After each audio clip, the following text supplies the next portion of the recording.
Good evening, everyone. This is Anthony, Wall Street Trader. It's 7:29 p.m. Eastern Standard Time on Thursday, June 17th, 2021. This is not financial advice. The video is intended for educational purposes only. Twitter.com link below if you want to stay up to date with my intraday updates between this video and tomorrow, as well as subscribe to my videos or channel so that you can get dinged every single time a video comes out. They obviously don't come out at the same time. Sometimes they come out in the morning. Sometimes they come out in the evening.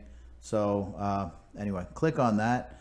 So the graph US dollar, I'm currently in at 81.4 cents. This is my average buy price. I won't belabor this slide because there's a lot going on and it's late. I think you guys got to get to sleep. You got work tomorrow. Anyway, let's move forward into the graph. Here's the graph US dollar. This is the resistance, sorry, the support line is here. This is where I think we stay over for at least the near term. We're at 68 cents right now. Slightly better than yesterday. Let's take a look at what happened here. I'd say that we can now remove this upside down head and shoulders. This was kind of our max point there. Now what I'm a little concerned about here is this. Let me remove this head and shoulders now, the inverse. This looks ominously like a regular head and shoulders, which is kind of bearish. So we might come back down again. I'm not saying that we will. We might stop here at the 62 cent mark. But I would say, if it, worst case scenario on a regular head and shoulders is typically where it started the pattern, which would be around here, around 59, 60 cents. So, between 60 and 62, I would say would be bottoming out on this GRT US dollar. Now let's look over at graph BTC. We're currently over, we're still over this red line, which is good.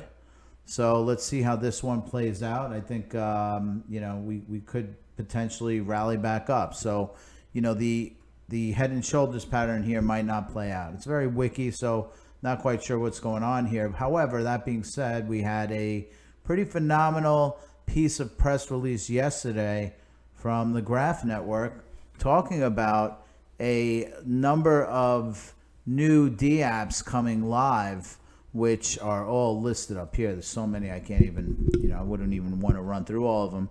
But there's been a bunch of these things. And by the way, as these things have come online, what we're talking about is query fees flowing through the Graph Network. Their economy is based on the usage of their indexing nodes, which is generating query fees through the Graph Network. Now let me just scroll down here because I did highlight something I just wanted to point out.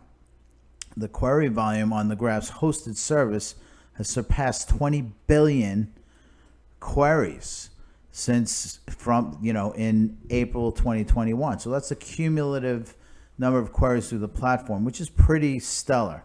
20 multiple growth of query volume in less than 1 year. Now that's very, very significant. Look, first of all, you have real companies using the Graph protocol, and I think overall you're going to see a lot more usage building up. Why? Because Facebook themselves created this thing, and GraphQL is all over the place. Everybody is familiar with it, from whether you're in a financial institution using it to a social media using it. Everyone is familiar with GraphQL and its index and speed of access to data. Now let's move over to Bitcoin. Bitcoin is still currently at 37.38. Hasn't done a whole lot. There was some slightly negative press release about this ETF. Still struggling with the regulators to get an ETF through from Van Eck. I don't have the news article here, but it's nothing serious. They're asking for public feedback on why the public thinks we need a Bitcoin ETF. I think we all know why we need one. But again, it's just creating a small amount of bearishness here. Nothing dramatic in the Bitcoin space as far as I'm concerned.